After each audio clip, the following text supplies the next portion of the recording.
کل رات یہ عمران خان کو الشفا ہسپتال لے کر گئے ہی نہیں ہیں۔ عمران خان کو پیمز ہسپتال سے ایک انجیکشن لگوایا اور واپس اڈیالہ جیل منتقل کر دیا۔ اس کے پیچھے اصل کہانی کیا ہے یہ تو عمران خان کی بہنیں ہی بتا سکتی ہیں، لیکن فی الحال کی جو اطلاعات ہیں وہ یہ ہیں کہ عمران خان کو دراصل بتایا ہی نہیں گیا تھا کہ آپ نے 16 ستمبر تک الشفا ہسپتال میں رہنا ہے۔ جب عمران خان کو معلوم ہوا کہ میں نے 16 ستمبر تک شفا ہسپتال میں رہنا ہے تو اس نے کہا کہ میرا اگر علاج کرنا ہے تو میرا علاج اڈیالہ جیل میں ہوگا۔ میں یہ نہیں کرنا چاہتا کہ میں جیل سے نکل کر ہسپتال کے بیڈ کے اوپر پڑا رہوں۔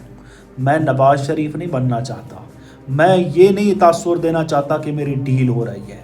بھلے مجھے معلوم ہے کہ میری ڈیل نہیں ہو رہی، لیکن لوگ کہیں گے کہ یہ جیل سے تھک گیا، جیل سے ڈر گیا، آ کر ہسپتال کے بیڈ کے اوپر پڑا ہے۔ عمران خان نے کہا میں ہرگز یہ نہیں کرنا چاہتا۔